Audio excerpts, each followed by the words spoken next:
Welcome back. We are back to our regular schedule. Today we have Operation Epic Fury, sexual assault allegations, and President Trump versus Megyn Kelly, Tucker Carlson, Candace Owens, and Alex Jones. All that and more right now.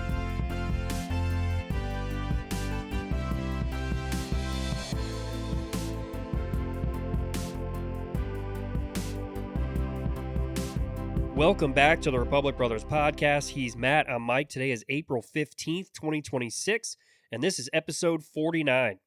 Please hit that subscribe button so you don't miss our next episode on Monday. Now, Matt, is it any shocker that we would get some kind of bombshell news like this right before an election? That's the best time for it. One of the top candidates in California's governor race is now facing serious allegations less than 2 months before the primary election. Eric Swalwell, a longtime Bay Area congressman, is being accused of sexual assault by 4 women.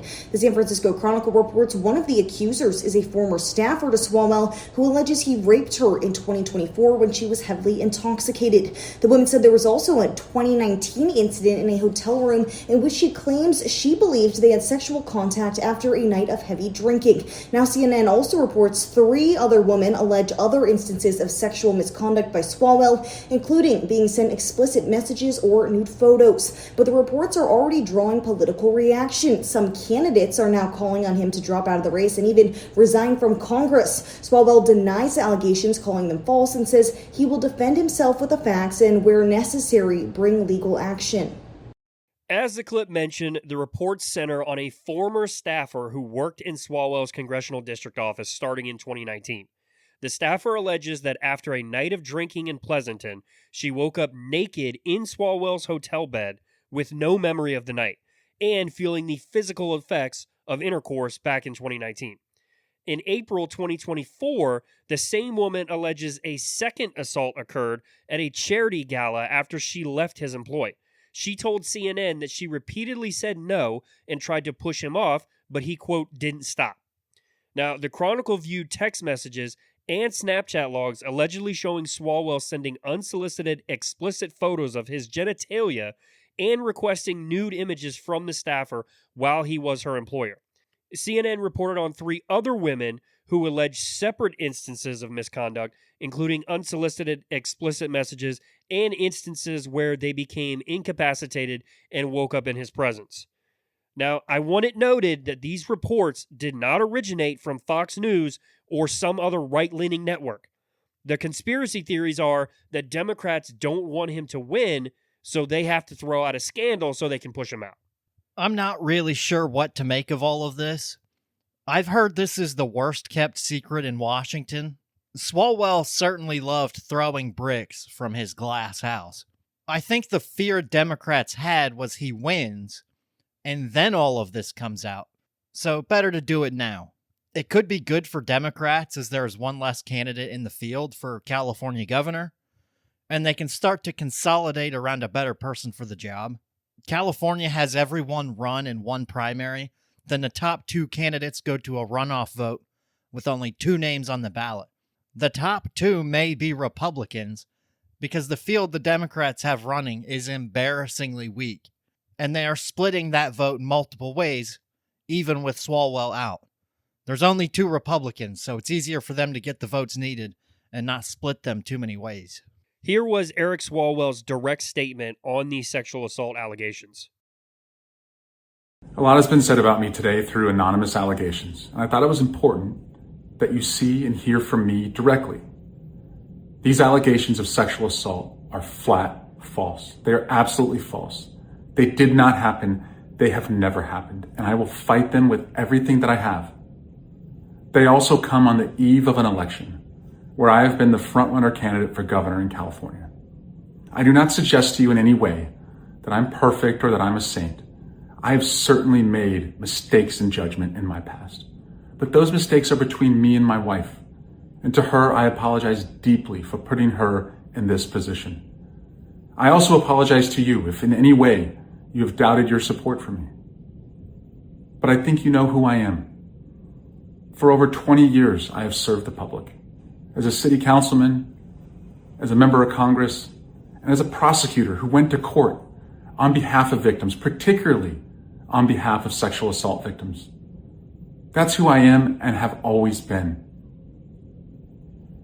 This weekend, I'm going to spend time with my family and friends, and I appreciate those who have reached out to me to show support, and I look forward to updating you very soon.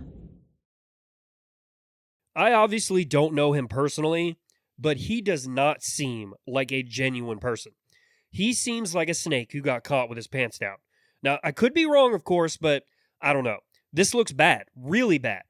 I'm trying to stay unbiased, but if the former staffer actually has that proof with the text messages and Snapchats, yikes. Not to mention the video going around on social media of him kissing that sex worker in the hotel room. There's a lot of people who are asking who else was in that room, which is a valid question. Who was the one recording, and who's the woman in the background that appears to come out of the bathroom? This is crazy stuff from a guy who is part of our government and was running for the governor of California. And you know at some point that he was going to try to run for president. For me personally, it's hard to believe people given the timing of this. We see this with athletes all the time. As soon as they get a big bag of money, out comes the sexual assault story. See Trevor Bauer after he got his $100 million contract from the Dodgers. But I saw this clip from Brandon Tatum, and I thought this was interesting. He's basically saying the same thing and brought up a few other names as well.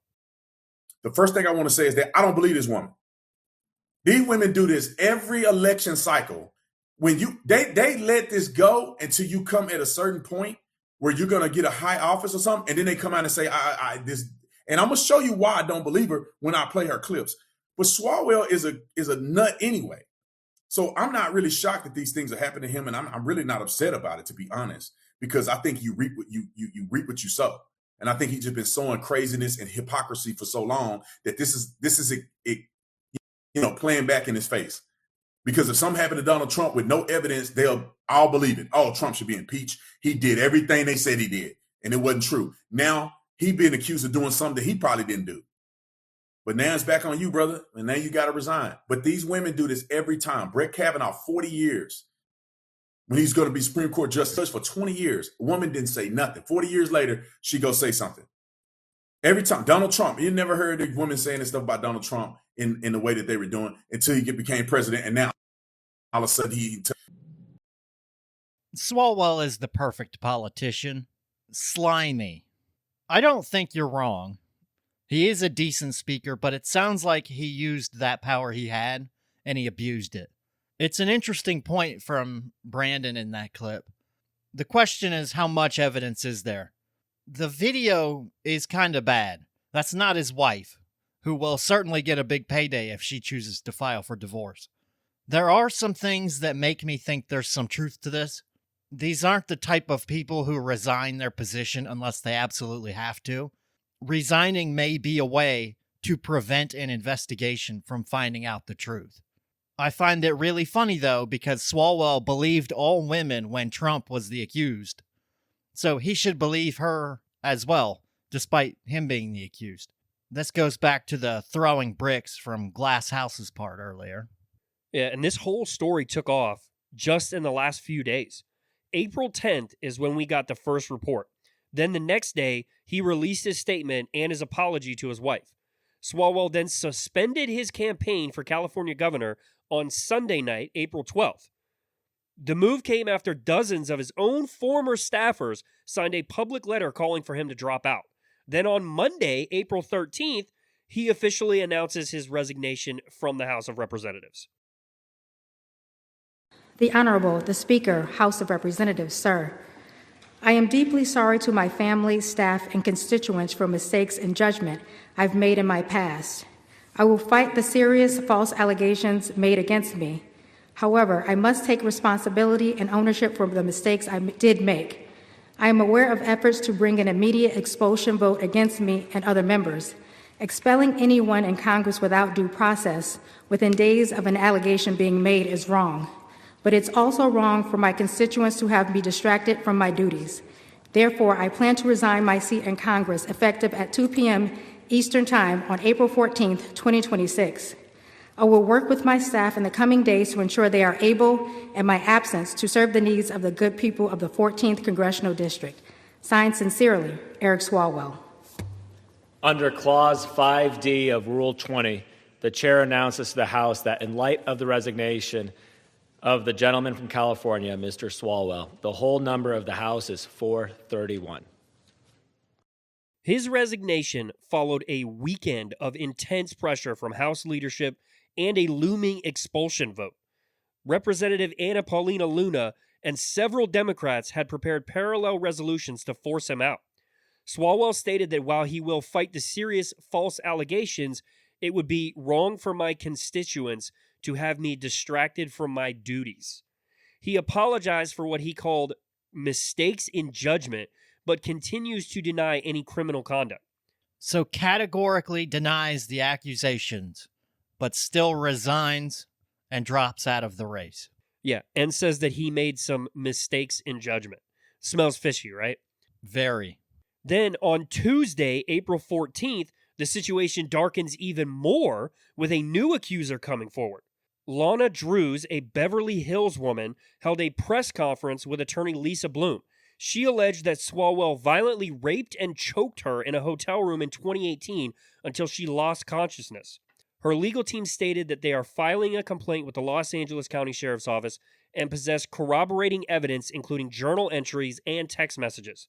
There's a new piece coming out about this basically every day. Well, that lapse in judgment from Swalwell would be criminal. You need a 2/3 majority to be expelled from Congress. So did Swalwell think there were enough votes to actually expel him? It's pretty clear there were mistakes in judgment, as Swalwell said. We are absolutely going to be talking about this in the future because evidence has to start coming out now. There are many possible reasons why it is coming out now. 2018 was not recent.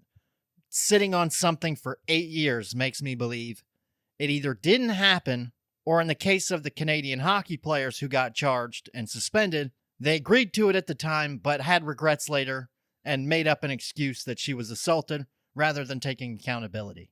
I'm glad she's going to the police, but why did it take 8 years? I would also recommend the police check bank accounts to these women, because it could be a Brett Kavanaugh case where the woman was put up to it for political gain. There are so many questions here that we need answers to. Yeah, I think at this point, I'm of the opinion that some of it is true, but some of it is fabricated for political gain. Like, some of it is exaggerated. Now, all that going on, and there's even more news about Swalwell that we didn't even mention yet. The day after the report dropped on the sexual assault, another report came out detailing allegations that Eric Swalwell and his wife Brittany illegally employed a Brazilian national as a live-in nanny. According to complaints filed with the Department of Labor and the Department of Homeland Security, Amanda Barbosa originally entered the U.S. in 2021 on an au pair visa. It is alleged that after her visa expired in late 2022, Swalwell and his wife continued to employ her without legal work authorization. Federal Election Commission records show that Barbosa was paid tens of thousands of dollars directly from Swalwell's campaign funds.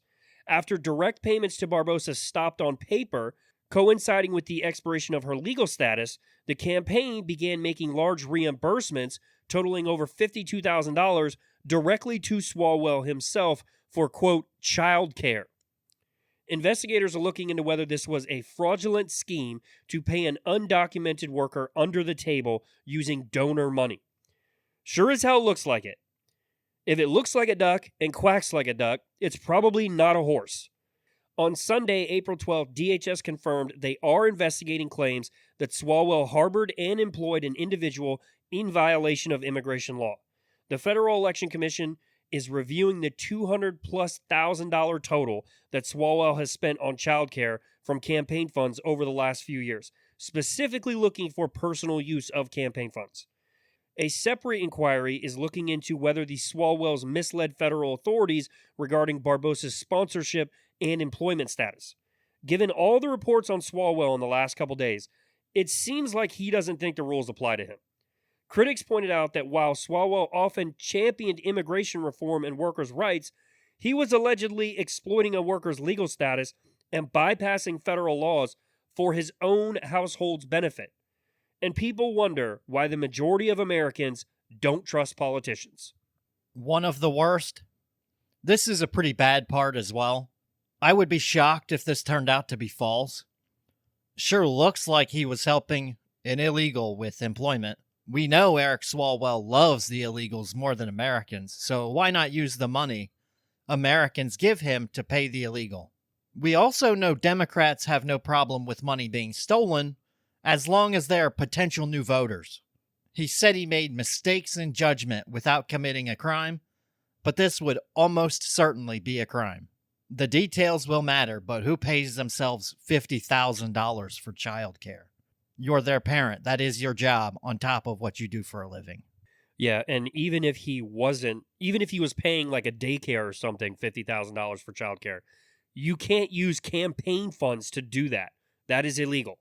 I mentioned the theory that this was Democrats trying to force him out, and I said at the beginning that the timing of this was odd. Now, do you think this is a coincidence? Check out this clip from Michael Knowles. He thinks that Democrats are pushing Swalwell out. This is the key. The way you know that the Democrats aren't actually turning on Swalwell because of the weird sex stuff that they've all known about for a long time is because this isn't even the first way they tried to get him out of the race. When things were looking bad for the Democrats in California, the first shot that they took at him was they pointed out that he probably is not even legally eligible to run because he's supposed to have residency in California per the state constitution. He's not really a resident of California. He's a resident of Washington, D.C. He moved his family out there. I actually think it's good when congressmen move their families to D.C. so they spend more time with them. Obviously, it didn't work very well for Swalwell, but I'm not even knocking him for that. It's just that he's not eligible to run. So they took that shot, didn't work out. Then the next one they fired at him was they said, okay, well, Swalwell looks like he was paying his wife out of campaign funds, which whether or not it's legal is obviously corrupt. And so they tried to take him out that way. He didn't listen to the first two warning shots. So now they said, okay, well, we have this avalanche of staffers and other women, maybe prostitutes that you've been sleeping with until yesterday, and so we're going to drop all of that on you. He comes out with this apology, says, I'm dropping out of the race. I'm sorry for everything that I didn't do. The reason they're doing this is because the Democrats are always willing to throw their own under the bus when it doesn't affect their power. That's the key. The Democrats are going to come out and say, see, we police our own. We're so much better than the Republicans. Not true at all. I think Michael Knowles is spot on with that. They only police their own when it benefits the party. The party knew he would be trouble, so they pushed him out. CNN is not the best at journalism, but they did it here because the party they serve wanted it out there. Anytime something comes out, whether it's sports or politics or business, ask yourself who wants that information out there for everyone to see. It came from Democrats, so they clearly wanted to make sure he didn't win the governor's race. Rumors say many Democrats have known about these things for a while, but it comes 2 months before an election. I wonder why. You couldn't risk Republicans finding out about this after he won, or at least got to the runoff, potentially against a Republican. Yeah, maybe they found out that Republicans did know about it and that they were planning on using it later. We'll never know, but I mentioned in the intro that we were talking about sexual assault allegations. Well, that's not the only one. The situation with Tony Gonzalez has effectively reached its conclusion yesterday, mirroring the rapid downfall of Eric Swalwell. Gonzalez drug it out a lot longer than Swalwell did, though. I'd also like to point out that just 2 months ago, Representative Nancy Mace introduced a resolution that would have forced the House Ethics Committee to preserve and publicly release all records and reports related to investigations into members of Congress for sexual harassment and unwelcome sexual advances. Should we take bets on how Swalwell and Tony Gonzalez voted on that resolution? After months of resistance, Gonzalez officially submitted his resignation letter to the House clerk on Tuesday, April 14th. His departure is the final chapter of a scandal that began surfacing earlier this year and intensified over the last few weeks. For anyone who hasn't heard, the core of the scandal involved an extramarital affair with his Uvalde district director, Regina Santos Aviles. In March 2026, after initially denying the reports, Gonzalez admitted to the relationship during an interview on a talk show, calling it a lapse in judgment. The scandal was deepened by the fact that Santos Aviles died due to suicide in September of 2025. Her husband later released evidence, including text messages from Gonzales asking for sexy pics and describing sexual fantasies to prove that the relationship existed while he was her superior. Just last week, new reports emerged that Gonzales had also sought nude photos from a staffer during his first campaign in 2020. Despite admitting to the affair in March, Gonzales initially refused to resign, even after dropping his bid for re-election under pressure from Speaker Mike Johnson. Well, that changed this week. Monday, April 13th, lawmakers from both parties began pushing for the expulsion of Swalwell and Gonzales to maintain a sense of bipartisan accountability. About an hour after Swalwell announced his own departure, Gonzales posted on social media that, quote, God has a plan for us all, and that he would file for, quote, retirement from office. On Tuesday, his formal resignation was read aloud to the House chamber. With both resignations finalized on Tuesday, the House of Representatives has lost 2 members in less than 24 hours under basically identical clouds of sexual misconduct allegations.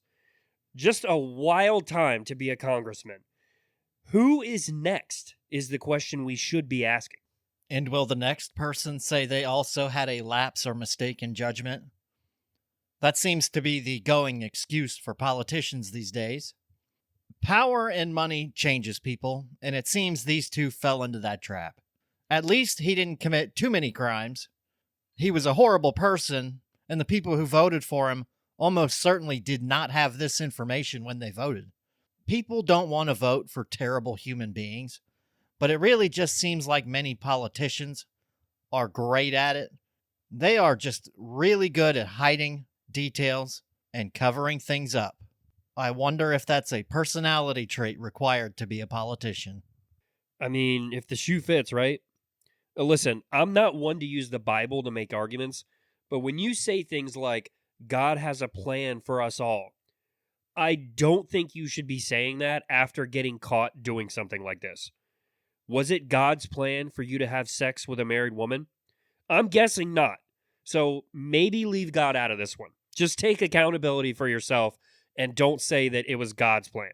Yeah, was it God's plan for you to cheat on your wife? I'm pretty sure the Bible tells you how God feels about adultery. But you know what they say? It's easier to ask for forgiveness than permission. Some people really enjoy the fantasy of cheating, which makes them horrible people. All right, let's move on to our next topic. That is Iran, of course. The situation in Iran has escalated significantly over the last week, transitioning from a fragile ceasefire to a direct naval blockade. Now, here's what's happened since our last episode a week ago. High-level negotiations in Pakistan between the U.S. and Iran failed to produce a lasting peace agreement. The delegation, led by Vice President J.D. Vance, demanded a 20-year moratorium on uranium enrichment, the removal of Iran's highly enriched uranium stockpile, and unfettered freedom of navigation through the Strait of Hormuz. Iran offered a single-digit year moratorium on enrichment and proposed downblending its HEU rather than handing it over. Iran also reportedly sought sovereignty over the Strait of Hormuz and compensation for war damages. Following the collapse of the talks, President Trump ordered a naval blockade. As of 10 a.m. Eastern on April 13th, U.S. Central Command began blockading all Iranian ports and Iranian-affiliated vessels. At least 2 oil tankers destined for China turned around shortly after the blockade began. The U.S. is allowing non-Iranian traffic to use specific official transit routes, but maintains right-of-visit procedures for all ships in the Strait of Hormuz. Tehran has labeled the blockade piracy and warned that no ports in the Persian Gulf will be safe if their own trade is impeded. A 2-week ceasefire technically began on April 8th, intended to facilitate the Islamabad talks. While large-scale airstrikes have paused, the truce is under extreme strain. Iran-backed militias in Iraq were reportedly responsible for drone attacks intercepted by Bahrain on April 13th. There are signs of a split within the Iranian regime. Reports indicate that the Iranian delegation in Pakistan may have discussed a nuclear program against direct instructions from Tehran, following the selection of Mojtaba Khomeini as the new supreme leader. Reports suggest that Iran has suffered between $270 billion and $1 trillion in economic damage since the start of the conflict. The U.S. administration has stated the ball is in the Iranian court, while mediators from Pakistan, Turkey, and Egypt are reportedly attempting to organize a second round of negotiations before the current ceasefire window closes next week. The ceasefire still technically holds, but we have decided to blockade the shipping lane through the Strait of Hormuz. Iran wanted to use the strait as a way to make money for an economy that has been struggling for a while. Some reports that I saw even suggested the delegation Iran sent did not actually have the authority to negotiate. This is Trump deciding to hurt everyone rather than just letting his own side hurt. He decided if some can't get oil, then nobody can. Now, the question I have is about energy markets. Experts suggest that it could take up to 2 years for energy markets to stabilize, even if a permanent peace is reached tomorrow. Fact or fiction? Mostly fact. It would depend on how the war ended, though. If this drags on, there's a very good chance that Gulf states will shut down production of oil. Once that happens, it will take them time to reopen those wells and start pumping oil again. If they shut them down and maintain them, it could be a couple weeks.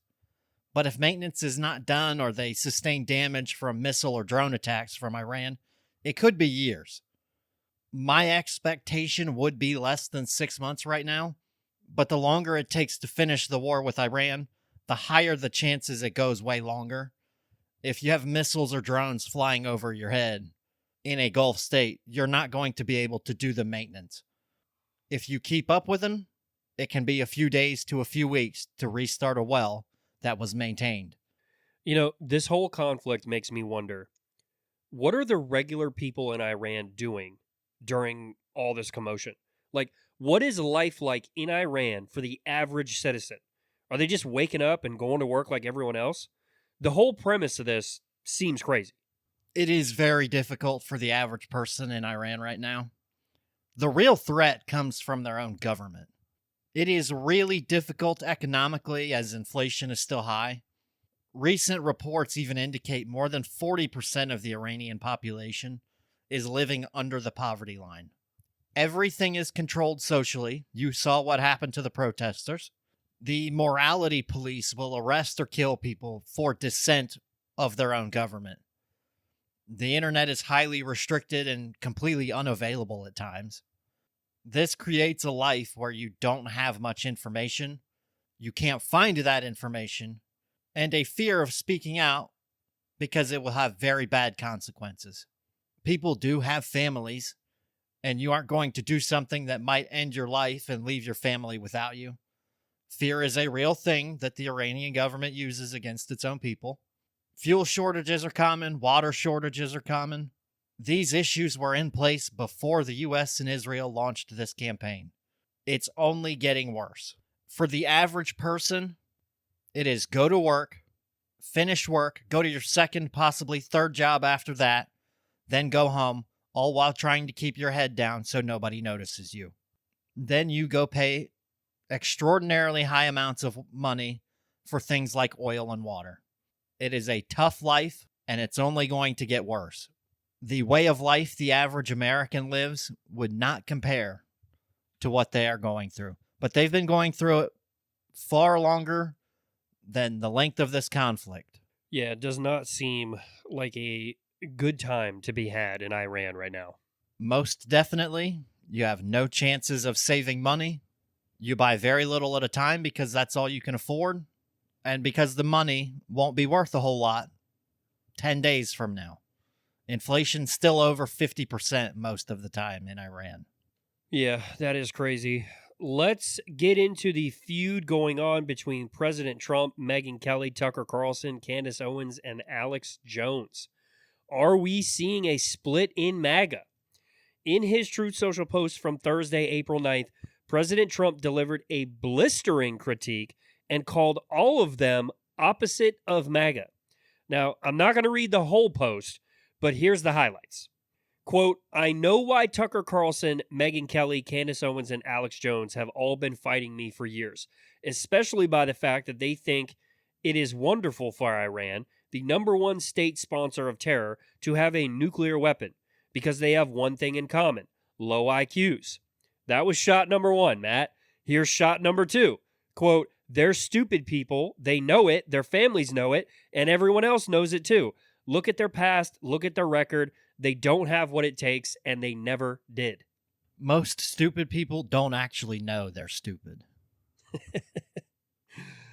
And then the next point, he accused them of being losers, trying to get clicks for their third-rate podcasts, said, quote, they've all been thrown off television, lost their shows, and aren't even invited on TV because no one cares about them. They're nut jobs, troublemakers, and will say anything necessary for some free and cheap publicity. Trump labeled Tucker Carlson a hand-flailing fool who couldn't even finish college, and claimed he was a broken man after leaving Fox News who should see a good psychiatrist. He revisited the 2016 debates to attack Megyn Kelly, noting she was the one who nastily asked him the now famous only Rosie O'Donnell question. It was a reasonable question at the time. He called Candace Owens crazy Candace Owens. He mocked her legal battles regarding the First Lady of France, adding, quote, to me, the First Lady of France is a far more beautiful woman than Candace. In fact, it's not even close. He then referred to Alex Jones as bankrupt Alex Jones and stated he lost his entire fortune, as he should have, due to his claims regarding the Sandy Hook shooting. So what exactly have they all been saying that led Trump to say all of this stuff? It basically all comes from their opposition to what we're doing in Iran. Carlson released a lengthy response where he fundamentally challenged the motives and necessity of the war. He claimed that the conflict was not being waged for American national security, but was, quote, Israel's war, specifically driven by Prime Minister Benjamin Netanyahu. He argued that Iran was not actually on the verge of obtaining a nuclear weapon and that the public was being propagandized and lied to by leaders in both parties. He also warned that decapitating the Iranian government would lead to a hellscape and a massive refugee crisis for Europe, similar to past conflicts in Syria and Libya. And lastly, he stated that Netanyahu has pure contempt for the United States and that Americans were dying for a foreign power's regional ambitions. Now, Megyn Kelly focused on the human cost and the need for a strategic exit. She urged Trump to, quote, find a way to take the win and get out now. Kelly questioned the potential for civilian casualties and, in her broader coverage, reportedly asked if Trump could, quote, just behave like a normal human regarding his aggressive rhetoric. While she acknowledged the military's success in wiping out the Iranian Navy and Air Force, she expressed deep skepticism about the long-term stability of the region following the death of the Ayatollah. Now, here were some of the Megyn Kelly and Tucker Carlson comments. My own take on it is I don't care how he claims it. I don't care how insincere it sounds or how untrue it is. I just want him to do it. Just do it. He's very good at it. Look what we did with Greenland. You know, it's like he got the use of some military islands off the coast of Greenland that we already had the use of. We declared it like a big victory that they had rolled over and given us what we wanted when it, and great. We moved on from Greenland. This is so much more important and so much more consequential if we don't.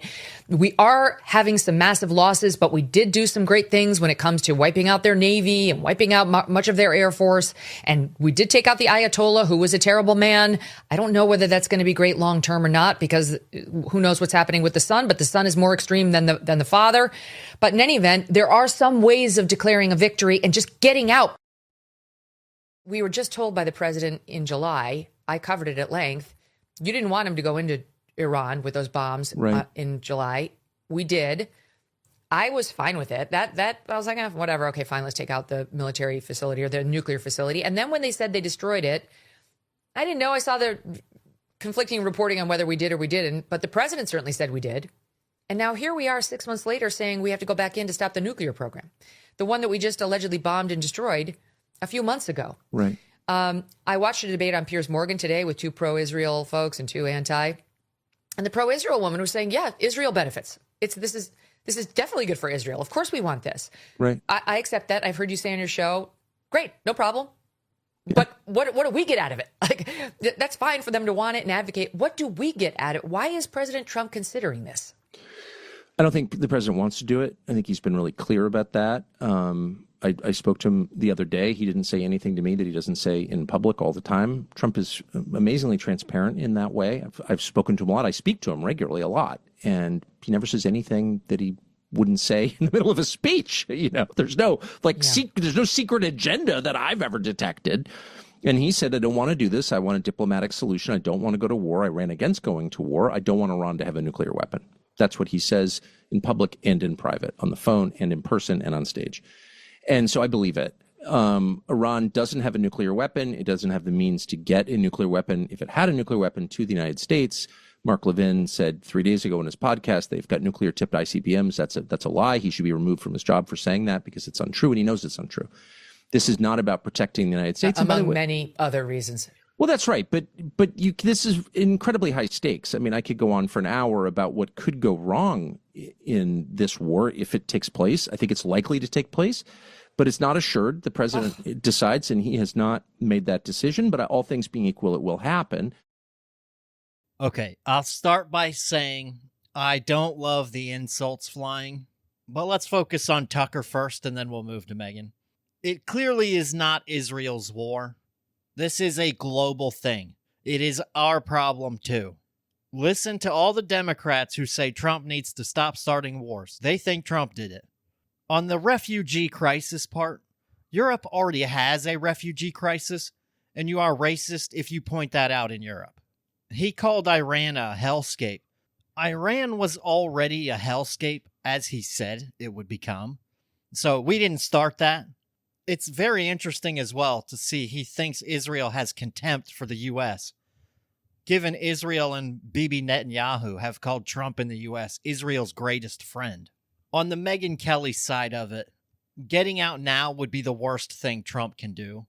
You have increased the resolve of the IRGC to get the nuclear weapons, so we can't do this again, and then they can push their will on the people of Iran without consequence.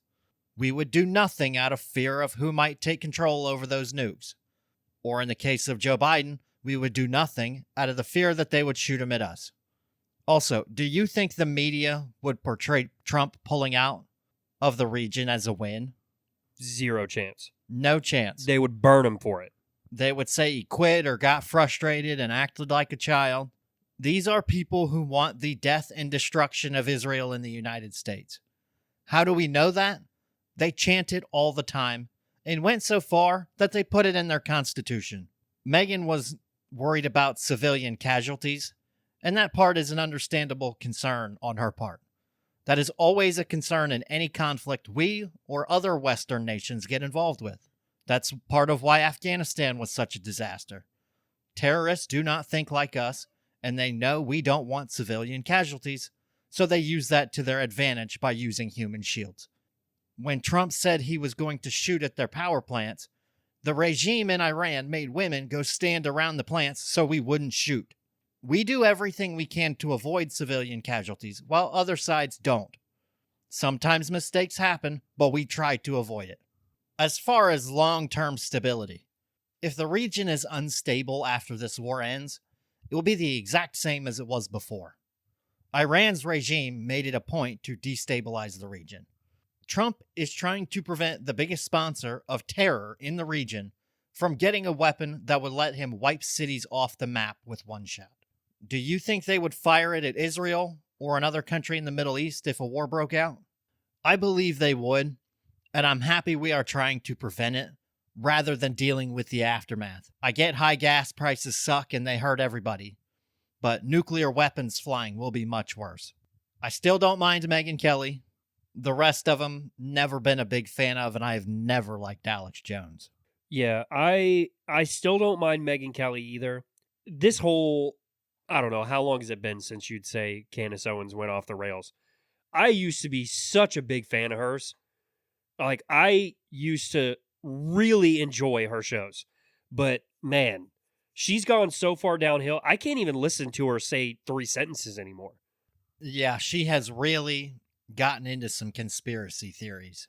Yeah, and I think the part that really kind of pushed me all the way away from her was the Charlie Kirk conspiracy theory stuff.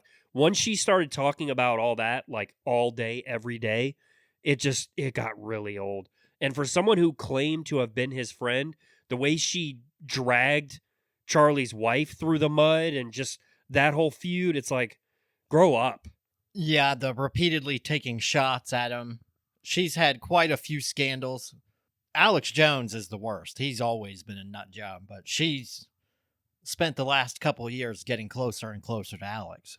Yeah, and I think Tucker is on his way there. Like, he's getting dangerously close. And Tucker said that he's spoken to Trump multiple times and that he believes what he's told him. So why does he think this is Israel's war? Well, Tucker is the same as Gavin Newsom. He's a snake, and he'll go with whatever he needs to say. He agreed with Republicans when he worked at Fox News, and now he agrees and sides with his current employer. That would be Russia. Iran is an ally of Russia, so he has to be on the side with his employer.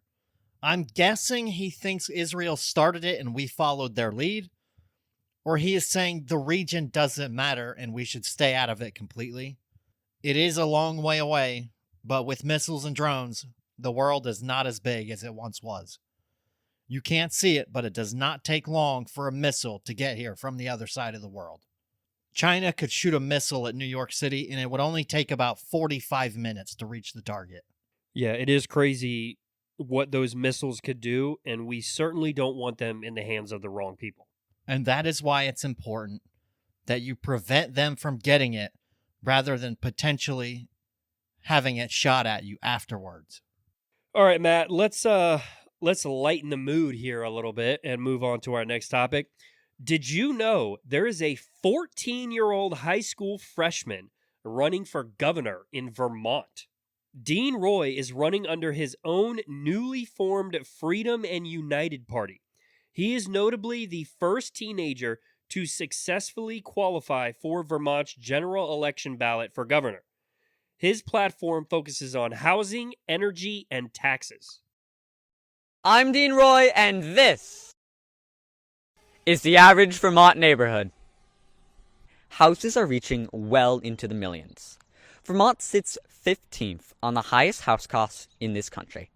This is largely caused by the raise in rental properties being taken off the market and an over 8,000 house deficit in our home state. If we don't do something about this crisis, it's only going to drive out future Vermont residents and damage our state. My way to fix this? Hold short-term rentals accountable. Make them pay increased fees and taxes. Taxes which will be used to lower taxes for permanent Vermont residents. Now, I told my wife about this earlier today, and the first thing she said to me was, "There's no minimum age?" I said, "Nope. As it turns out, the Vermont Constitution sets no minimum age for the governorship. The only requirement is that a candidate must have lived in the state for at least 4 years. His best friend, Charlie Bass, is serving as his running mate on the ticket. Now, some people might remember Ethan Sonneborn, who famously ran for the same office at age 14 back in 2018. While Sonneborn gained significant national attention, he ran as a Democrat and lost in a 4-way primary. Roy has secured a spot directly on the November 3rd, 2026 general election ballot by running as a third-party candidate.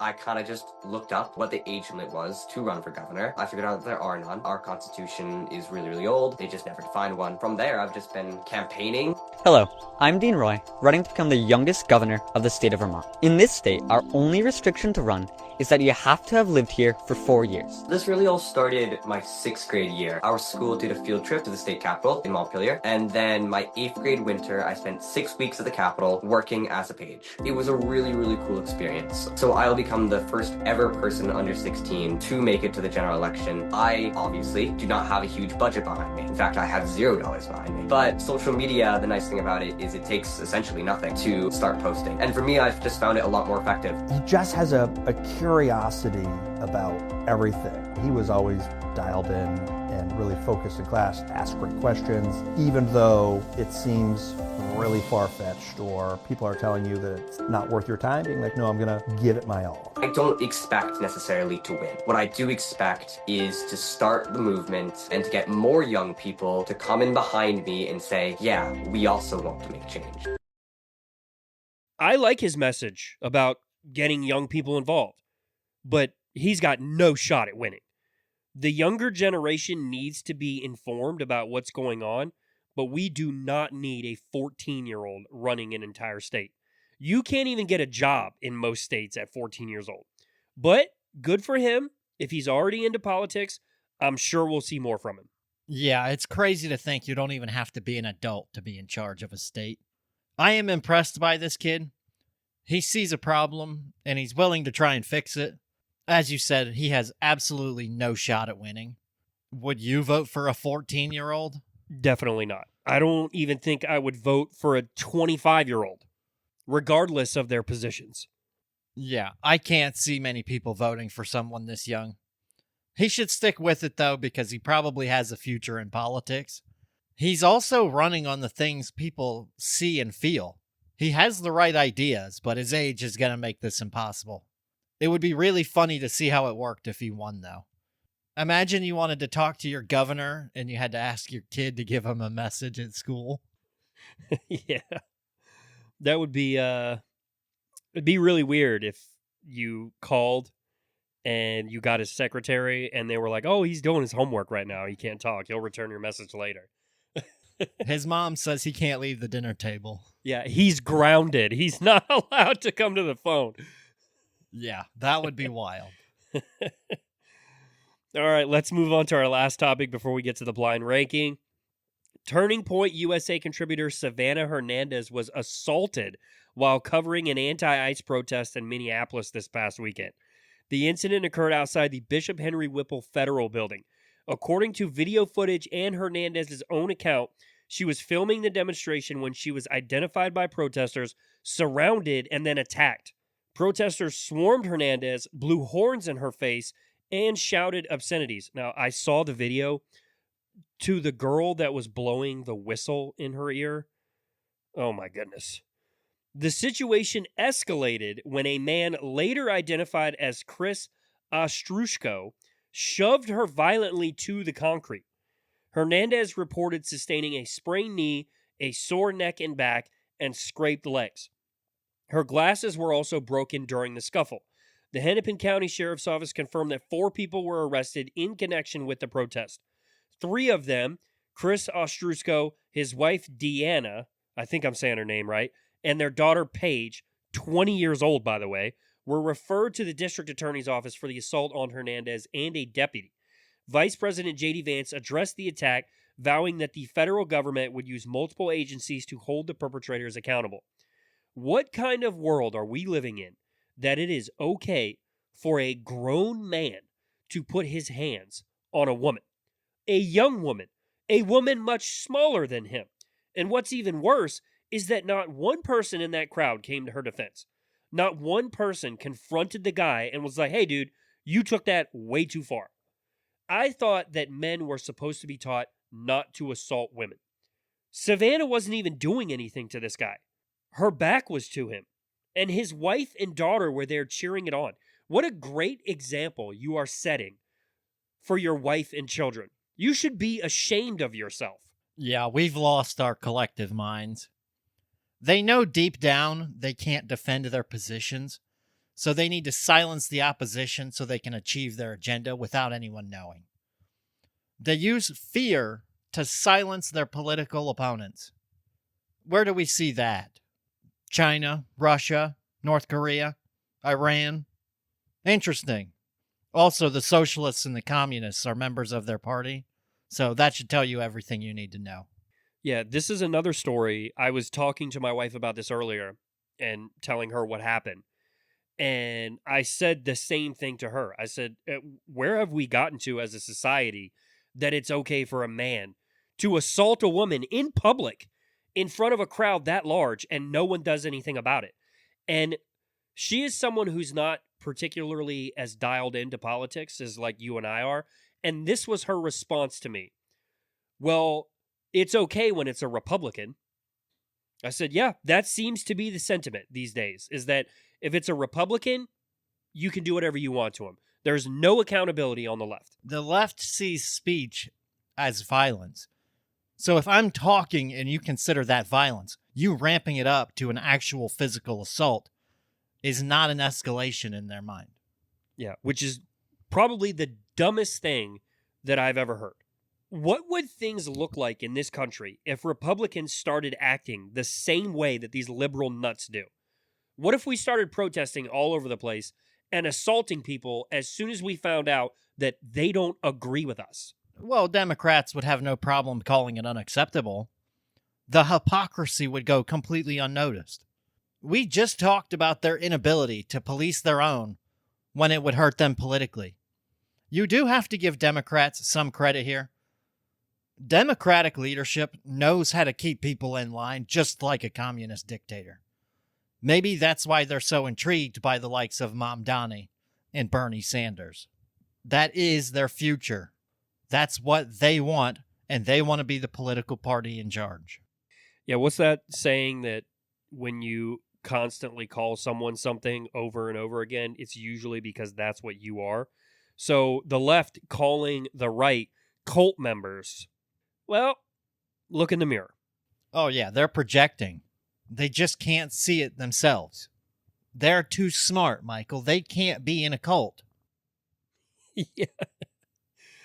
All right, Matt. It is time for our blind ranking segment. We have a new category today. This category today is Best Press Secretaries. Matt, are you ready? This will be a fun one. This will probably be a lot easier than most that we've had. All right, so your first one up is Sarah Huckabee Sanders. Decent. Not great, though. I'm going to go number 3. I got a few names that I have to save a spot for. Okay, I figured that's where you would start. Next up is Jen Psaki. Not as good. Has to be a 4 or 5 contender. I'm course. going to go 4 because I think I know one of the names coming. Okay. Next up, you have Jay Carney. That would be Obama, right? Correct. That is Obama, I believe, I think he was Obama's press secretary from 2011 to 2014. Okay. Had a pretty long run of it then. He did, yeah. He should go 3. I'm going to put him 2 and just accept that mistake and leave 1 and 5 open. Okay, next up, you have Kayleigh McEnany. That would be number 1. The OG. Caroline Leavitt following in her footsteps. All right, and in your number 5 spot, sadly, you have Caroline Leavitt. Oh, I was expecting Karine Jean-Pierre. Yeah. Who is the greatest black lesbian press secretary ever. And I had her on the list, but I decided to take her off and substitute Jay Carney. She was the third name I was going to give, but I was like, nah, that's too predictable. I'm going to switch it up. Yep, that would have been way too easy. Well, I missed on that one. So, yeah. So how would you rearrange if you, obviously I think you would move Jen down to 5, put Jay at 4, and then have Sanders 3. Who would you go 1, 2 though? Kayleigh would still go number 1. Okay, not bad. I assumed she would be on the list because she was the OG for Trump. Yeah, yep. So she was always going to go number 1. And then I assumed it would be Karine Jean-Pierre, not Caroline Leavitt. Yeah, I expected you, when I got to her, I thought you were going to say, oh, no, and you would put her at 5, expecting Caroline Leavitt to be last. But I get you were still waiting for Jean Pierre, so. Well, yeah, when I had 2 spots left, I assumed there'd be 1 good and 1 bad, and I wasn't expecting the current press secretary. All right, well, that is it for episode 49 of the Republic Brothers podcast. Before you click away, please hit the subscribe and follow button. New episodes drop every Monday and Thursday. Thanks for tuning in. See you next time.